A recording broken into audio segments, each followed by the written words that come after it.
Local amateur, Gene Andrews. He shot a 73 yesterday. He hits on number 1.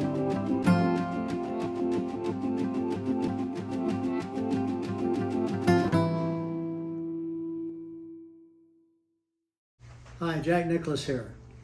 I understand that the Southern California Golf Association Hall of Fame is honoring Gene Andrews. Gene Andrews is an old friend of mine. We played a lot of golf together. But we had 2 fantastic matches in 1959. I was a 19-year-old kid, and Gene was, of course, a senior player. He was probably about 40s sometime. And he had his big Panama straw hat, and off we went at Pinehurst, and we played 36 holes. And I'm not sure, I either beat him 2-1 or 1 up, and in a 36-hole match in the semifinals. And then later in the year, we played at the Broadmoor, again in the semifinals. And on a 36-hole match, and I prevailed 2-1. But, during those matches, here was Gene with a little book going through it here, and, the yardages and so forth. And I took note of that. I thought that was pretty interesting. I didn't really do much about it. I sort of laughed at it for a while. And 2 years later, I'm playing golf with Dean Beeman.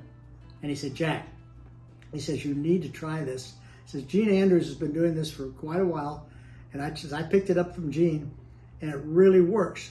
So I walked off Pebble Beach in 1961 for the National Amateur. And I used this little scorecard and all the yardage and the things that I wrote down. By gosh, it worked.